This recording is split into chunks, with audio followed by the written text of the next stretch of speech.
Hey guys, how's it going? Welcome back to my channel. Today I'm continuing with my David Bowie discography journey, and we've made it to his 22nd studio album from 1999 called Hours. Now I am looking at the track list for Hours, and each and every one of these tracks says by David Bowie and Reeves Gabriels. Now, of course, Reeves Gabriels was part of David Bowie's rock band from the 80s, the late 80s to the early 90s, called Tin Machine. He also worked with David on Outside from 1995 and Earthling, and now Hours. And from what I'm reading here, this is the last collaboration between the two. Hours was the last studio album that both David and Gabriels had worked on, and they had been together since 1988. During the recording of Hours, Gabriel started to notice some disagreements building, which made him realize that his time as a bandmate and recording partner was over. Now, when it comes to the album artwork, it depicts the short-haired David persona from the intensely energetic previous album Earthling, who is exhausted and resting in the arms of a long-haired, more youthful version of David. Now, when it comes to the album artwork, I don't know if I'm the only one, but it's pretty hard to look at. It's very hard on the eyes. It's a very badly designed album cover. Honestly, it's one of the worst album covers I've ever seen in my entire life. I like the photograph. The photograph is great. It's the overall design of the album, though, the album cover, that's quite garish. Now, there are 10 tracks on the album, and the album is 47 minutes, and that's pretty much all I have to say at the moment, so let's jump into the album with track 1, Thursday's Child.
That was track 1, Thursday's Child, and I liked it. It was so soothing and calming and relaxing. Quite different from his prior 2 albums, Outside and Earthling, which were quite noisy and erratic and explosive, and this is the complete opposite. It's like Outside and Earthling were the crazy nights out, getting wasted and partying, and now Hours is the morning after, and it's hangover period, and you're kind of sluggish, and it's very airy and light and dreamy. I like the melody of this song as well. Everything's falling into place. Throw me tomorrow. Seen my past to let it go. Throw me tomorrow. Only for you. I don't regret that I was Thursday's child. Monday, Tuesday, Wednesday bored. I was Thursday's child. He does open the song by saying, all of my life I've tried so hard, doing my best with what I had. Nothing much happened all the same. Something about me stood apart. A whisper of hope that seemed to fail. Maybe I'm bored right out of my time. Breaking my life in two. Now, this was selected as the lead single from the album, and I'm quite happy about that. I don't know what the significance of Thursday's Child is. I was Thursday's child. Monday, Tuesday, Wednesday bored. I was Thursday's child. There is something quite introspective about this song, but also it seems like he's singing about this other person as well. Nothing prepared me for your smile, lighting the darkness of my soul. Innocence in Your Arms. David Bowie revealed that the title of the song was prompted by the memory of an autobiography of actress Eartha Kitt. The book, also called Thursday's Child, used to be a favorite of his when he was 14 years old. When commenting on the song, David Bowie said that the guy in the song had a tough life. He's a teeth-grinding, I'll get this job done kind of guy. David further expanded on the song by revealing that it is about somebody that maybe felt he'd achieved anything that he was ever going to achieve in his life, and that the way forward looked as bleak as much as his past had done, until it was changed by meeting this particular person that he falls in love with. So it's like a glimmer of salvation in his own life. I really did enjoy this song. I like the overall production. I like the vibe of the song, and I would definitely listen to it again. So let's move on to track 2, Something in the Air.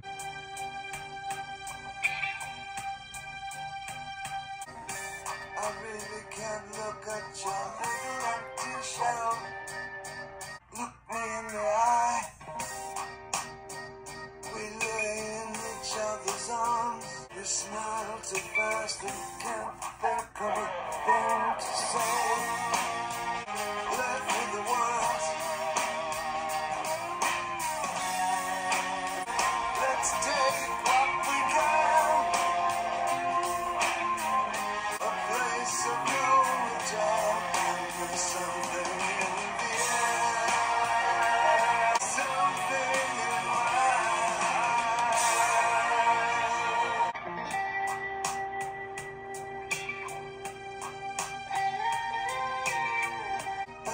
Could do, I lose you. Can't believe I'm asking you to go. Never wanted anyone more than you. Say what you want, but something in there. There's nothing we have to say, but there's something in the air.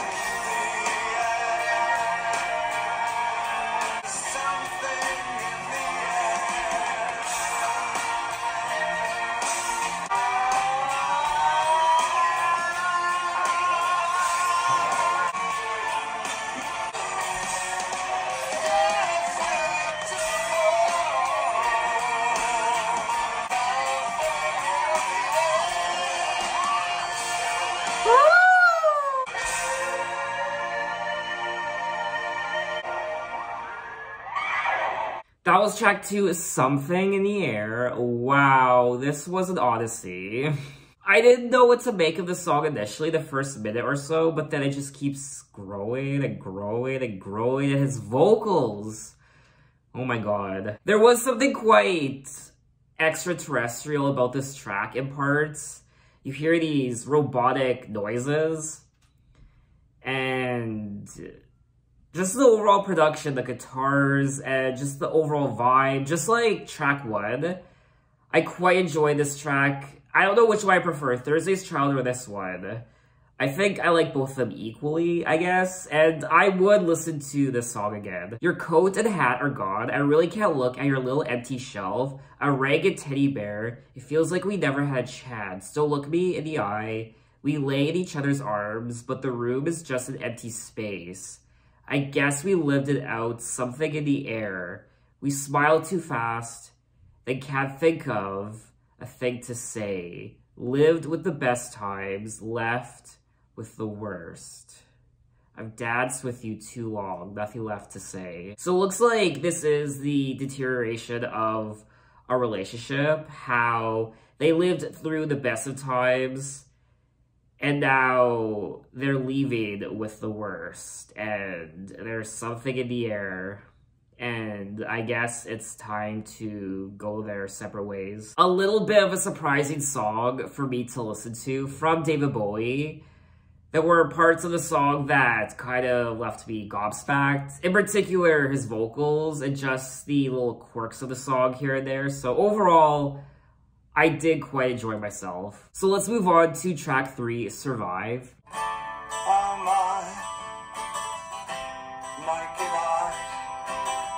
I should have been wild.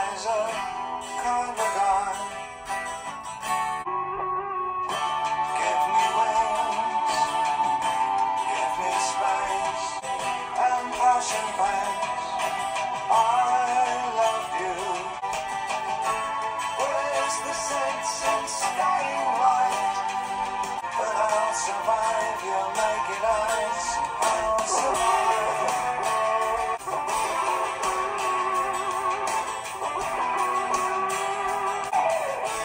You roll across the floor,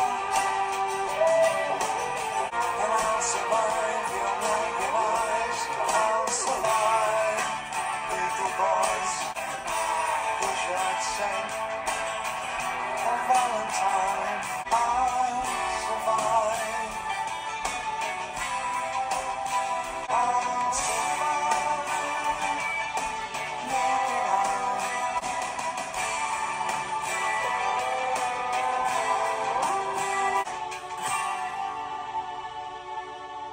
That was track 3, Survive. Another good song on the album, and I just like the overall ambience of this album so far. The instrumental, it's very soothing, calming, and it's like I'm on a cloud, and it's so graceful, and it just, I don't know, it's just so light and carefree, and I like it. Naked Eyes, I should have kept you, I should have tried, I should have been wiser, kind of guy, I miss you. Give me wings, give me space, give me money for a change of face. Those noisy rooms and passion pants, I loved you. Where's the morning in my life? So I think this is a great continuation of the prior track, Something in the Air. How he's speaking about this relationship, this particular person. You alone across the floor, you and me and nothing more. You're the great mistake I never made. I never lied to you. I hated when you lied, but I'll survive your naked eyes. I'll survive. You're the great mistake I never made. Wish I'd sent a Valentine. I loved you. I'll survive. I'll survive. So, is he saying that he'll survive without this person? Maybe they were the ones who lied to him, and he never lied to them, but they lied to him, and they were the great mistake he never made. But it looks like, I don't know, did they officially break up? And I don't really know who he's singing about. Maybe I shouldn't read too much into it. Maybe it's just words of a song, and I don't know, you never really know when it comes to David Bowie and his songwriting. David Bowie himself explained that there was a time in my life when I was desperately in love with a girl, and I met her, as it happens, quite a number of years later, and boy, was the flame dead. So in this case, on the album, the guy's thinking about a girl he knew many years ago, and she was the great mistake he never made. Okay. Oh, the great mistake he never made. So he was once in love with this girl, but nothing happened. But years later, when he met her again, the flame was dead. So maybe he saved himself a lot of grief and turmoil by not being in a relationship with her. Hence, the great mistake he never made. So let's move on to track 4, If I'm Dreaming My Life.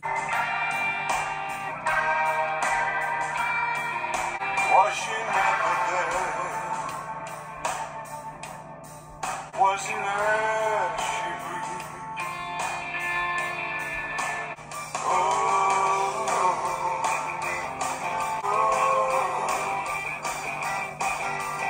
From the gallery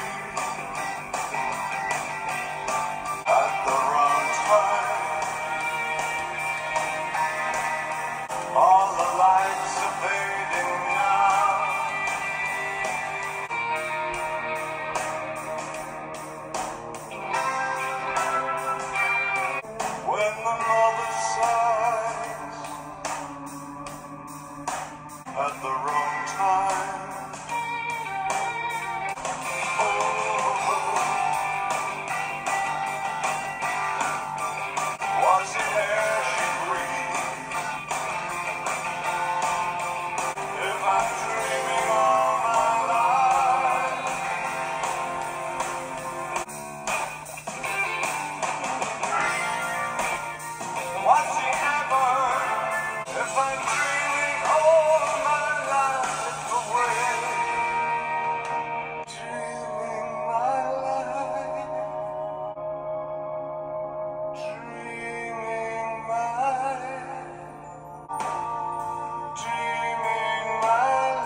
That was track 4, If I'm Dreaming My Life, and I liked the transitions in this song, how it's more mid-tempo, but then it slows down, and then it gradually picks up again. Another song on the album where I enjoy the overall production and the general vibe and atmosphere of the instrumental. And I liked it. It's not my favorite track on the album so far, but I still enjoy myself. Was she never there? Was she ever? Was it air she breathed at the wrong time? All the lights are fading now. If I'm dreaming all my life. Just one living chance. When the mother sighs. When the father steps aside at the wrong time. Was she ever here? If I'm dreaming all my life. So I guess he's asking the question of, if I was dreaming my entire life, was she actually there in my life? Was she never there? Was she ever? If I'm dreaming all my life. I don't know, that's kind of my interpretation of the song. At the wrong time, on the wrong day. All the lights are fading now. When the mother sighs, when the father steps aside. One person's interpretation of the song is the different things that could have happened in life. So if this particular thing happened a different way, maybe the outcome would have been different.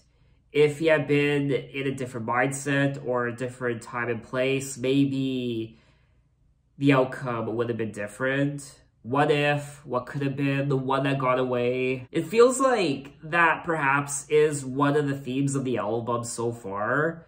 The what ifs and what could have been and the one that got away, and just growing older and thinking about things that happened in your earlier years or years before, decades before, just the what ifs, I guess. I don't know, that's kind of what I'm rambling about at the moment. That's my interpretation of one of the themes so far. I could be wrong. So let's move on to track 5, 7.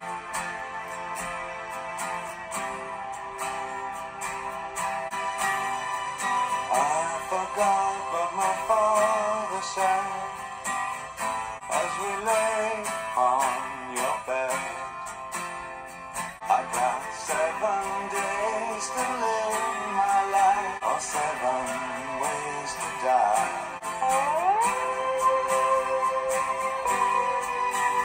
I forgot what my brother said. I remember how we wept. Hold my face before you, still my trembling heart. 7 ways to die.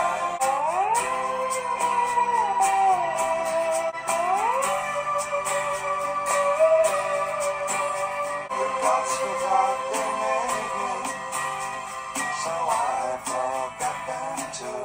I got 7 days to live my life, or 7 ways to die. 7.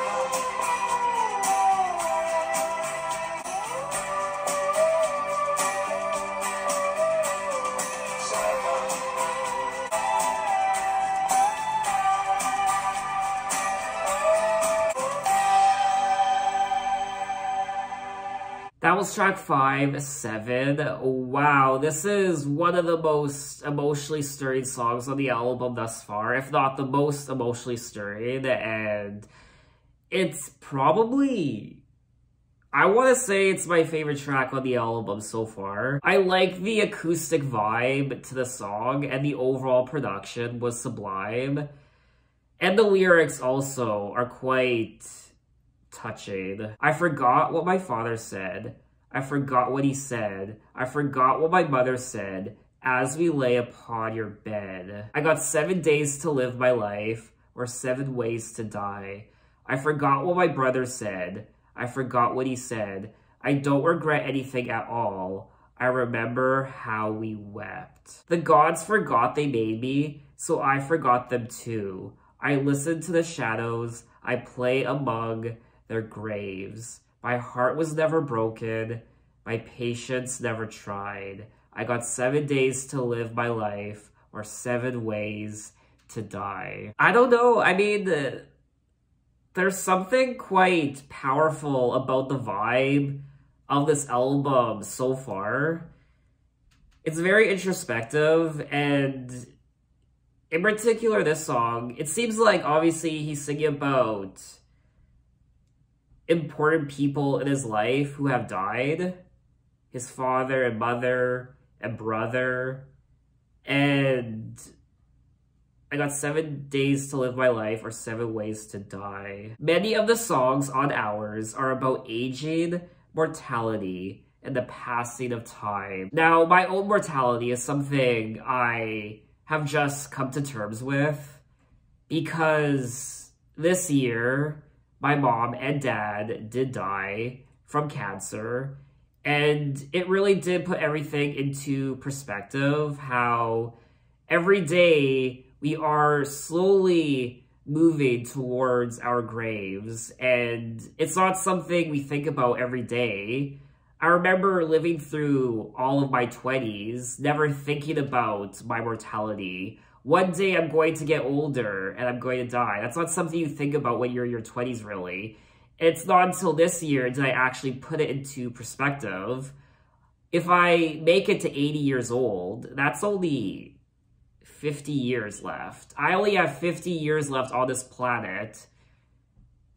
And if you think about it that way, you realize you really don't have a lot of time left. And now that I've come to terms with my mortality, it's like a weight has been lifted off my shoulder because I have stopped giving so many fucks about things in my life.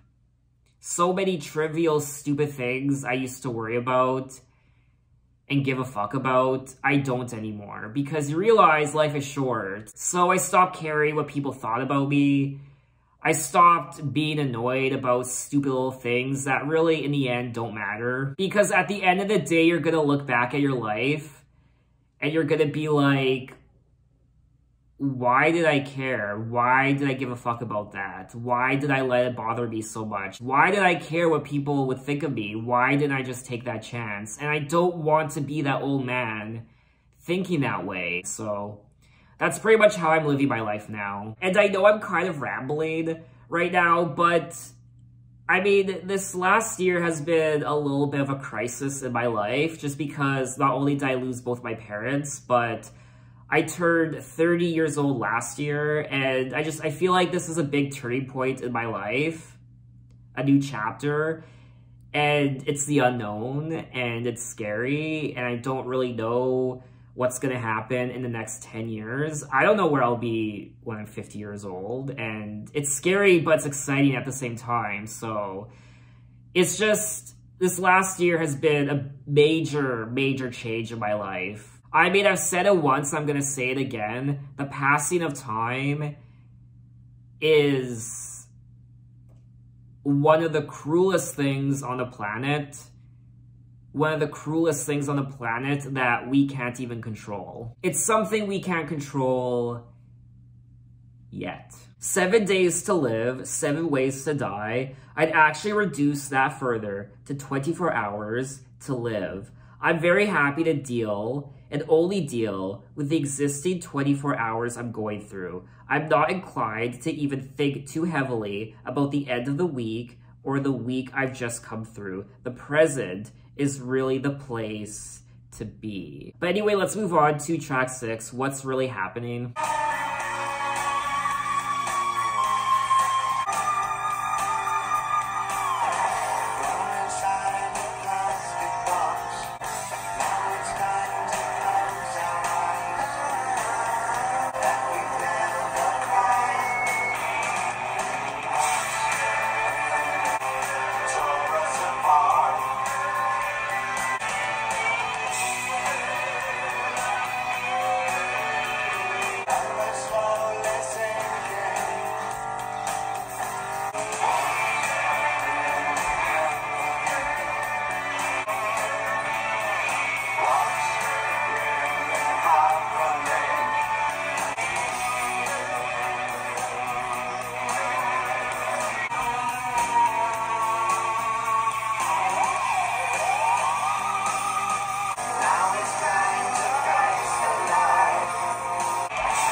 was track 6, What's Really Happening, and another great track on the album. I liked the overall production.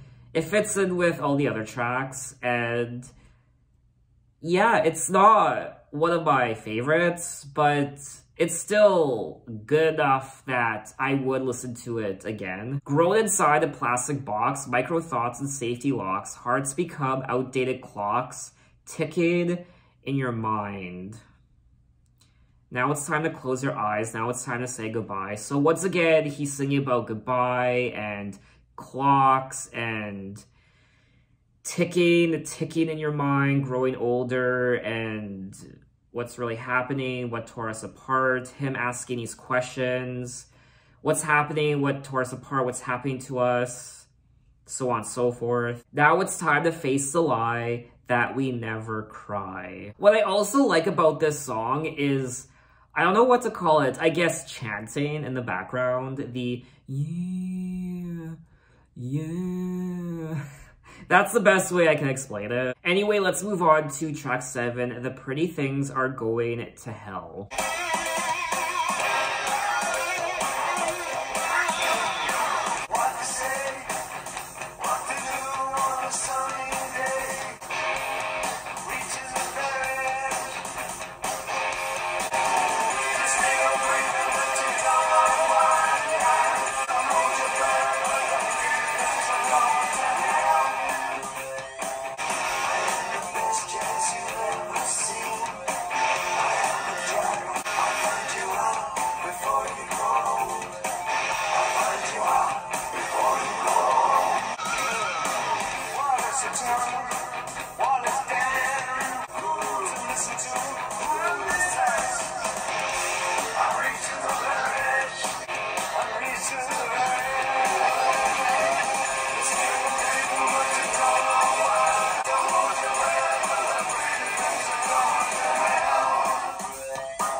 That was track 7, The Pretty Things Are Going to Hell, and this is the most rock-heavy song on the album so far, and I do think it's a little bit of an odd duck, just because it doesn't really fit in with all the other songs I've listened to. I like the riffs of the song, and I liked the lyrics. What to wear, what to say, what to do you on a sunny day, who to phone, who to fight, who to dance with, on a Sunday night. I'm going to the other side this time, reaching the very edge. You're still breathing, but you don't know why. I am the dragon, I am the sky, I am the blood at the corner of your eye. I find the secrets, I find the gold. I find you out before you grow old. What is eternal, what is damned? What is clay and what is sand? Who to diss, who to trust, who to listen to, who is us? Huh. They wore it out, but they wore it well. The pretty things are going to hell. I personally think this song has multiple interpretations. It could be about, quite literally, the pretty things are going to hell. Beautiful people who are so consumed in themselves, the vanity, and being tempted by drugs and alcohol. Superficial people, reckless people. All the pretty things are going to hell. They are the drug, I am a dragon, I am the best jazz you've ever seen. It could also be about your ego and how you might think you're better than others, and just money in general, wealth, spending lavishly, and like I said, drugs, alcohol, all that stuff, I guess. I really don't know. One person's interpretation of the song is, the prettier you are, the more you think you deserve. The more power you have, the more evil you are capable of. I think that's what I was trying to get at. The more money you have, the more you feel like you can get away with things. The prettier you are, the more you think you can get away with things. And hence, the pretty things are going to hell. To me, the song should be taken literally, as we humans are decayed so quickly that soon all pretty things will be gone to hell. The dragon is the devil himself. One other person said it's about consumerism. I did enjoy rocking out to this song. It's not one of my favorites on the album. And obviously, I mean, this song seems to be one of the more popular songs from the album, and I can see why, but it didn't appeal to me as much as some of the other songs did. So let's move on to track 8, New Angels of Promise.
That was track 8, New Angels of Promise.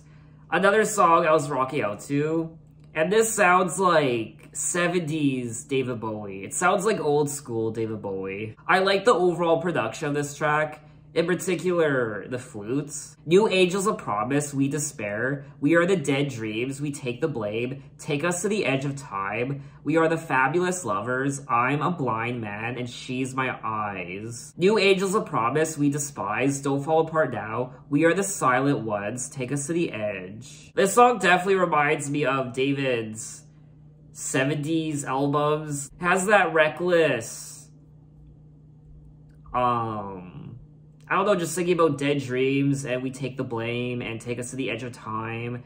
We are the fabulous lovers. Has that rebellious aesthetic to it. Someone's interpretation of the song is, the real meaning here is that you are the new angel of promise. You are here to destroy the evil holding the people in this dystopian city. You are their last and only hope. This is another song on the album that unfortunately isn't one of my favorites, and I probably wouldn't really listen to this track again. So let's move on to track 9, Brilliant Adventure.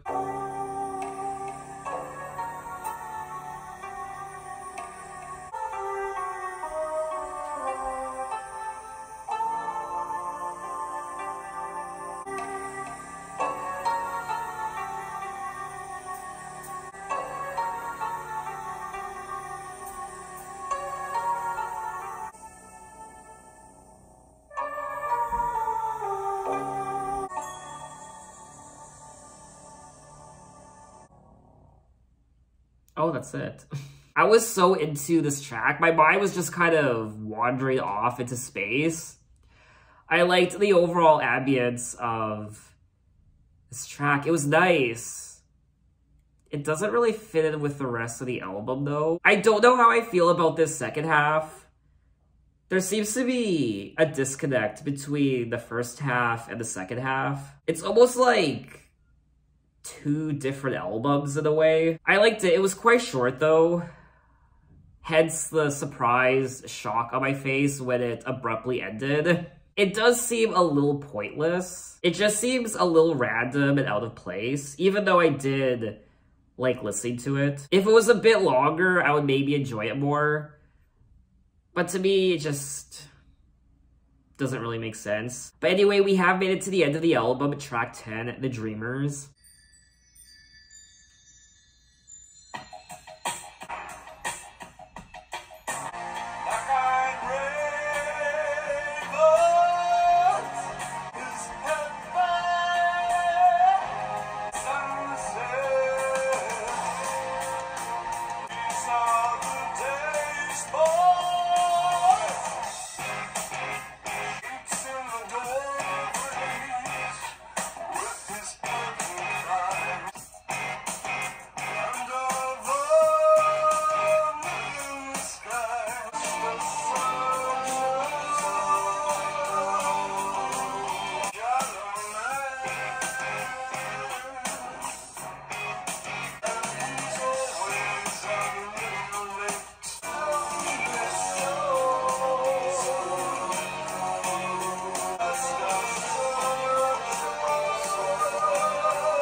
That was track 10, The Dreamers, and I couldn't wait for this song to be over.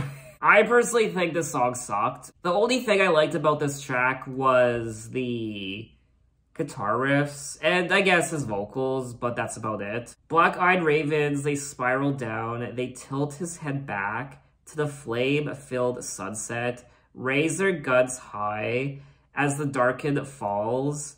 These are the days, boys, shallow man. So it goes, just a searcher, a lowly soul, the last of the dreamers. Okay. There wasn't anything really memorable about this track. For me, it was just blah.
That was tracks 14 through 17 of the expanded edition of Hours, these bonus tracks called 1917, We Shall Go to Town, We All Go Through, and No One Calls. These were very intriguing tracks and quite interesting to listen to. It would have been nice if he substituted some of the original tracks from the standard edition with some of these expanded edition tracks, just because I find them more intriguing and interesting than some of these standard edition tracks. Now, 1917, one of the expanded edition tracks, was purely instrumental and far superior to the pitiful, brilliant adventure. And I don't want to say it's pitiful, brilliant adventure because it isn't. It's still a great instrumental track. It's just too short. It doesn't really make sense with all the other tracks on the album. My second favorite expanded edition track was We Shall Go to Town,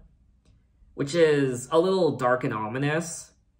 So those two could have been included on the standard edition of Hours. So that was all 10 tracks of the standard edition of Hours by David Bowie. And this was a solid effort from him. And I think it's a good David Bowie album. It's not phenomenal, it's not a masterpiece, but it's not horrible, in my opinion. I think it's good, in particular the first half. I like the new direction he went in with this album. It was more pop rock sounding, it was more euphoric, it was very light. I liked the overall vibe of it. They were quite chill to listen to, and I liked the overall instrumental. And I liked the lyrics. I like what these lyrics stand for. I like the overall theme of this album, the passing of time and getting older and thinking about your mortality. He sings about these relationships from years and decades past. And even his family, his brother, his dad, his mom. I wasn't particularly interested in the second half of this album. Like I said already, I feel like there's some sort of disconnect between the first half and the second half. They sound like two different albums, aesthetically. The Pretty Things Aren't Going to Hell is probably my favorite song from the last 4 tracks on the album. I didn't really care for New Angels of Promise. Brilliant Adventure, I thought, was pointless, and The Dreamers was just blah. The last 4 tracks on the album do sound like traditional David Bowie songs we'd hear from him during the 70s. And track 9 is pure ambience, Brilliant Adventure, which of course was reminding me of the Berlin trilogy. But overall, it was just too short and it didn't make sense when it came to this album, Hours. I just wish he would have continued with the aesthetic of the first 6 songs into the last 4. So for me, this album is very much hit and miss. I liked the first half, but I wasn't overly impressed with the second half, unfortunately. So what did you guys think of the album, and what are your impressions of it? Maybe you love it, maybe you hate it. Tell me why in the comments. But overall, there are some great David Bowie tracks on here that I would love to listen to again. In particular, track 5, 7, which is still probably my favorite track on the album. So I think that's all I have to say on Hours. And in my next David Bowie video, we'll be jumping ahead into the 21st century David Bowie, 2002, when he released his 23rd studio album, Heathen. Guys, we are nearing the end of my David Bowie discography journey. I only have 4 more to listen to. Wow. So look out for Heathen next time, and thanks for watching, guys. You can find me on Twitter, you can find me on Instagram, you can message me, you can say, hey, how are you? And I'll see you next time. Take care.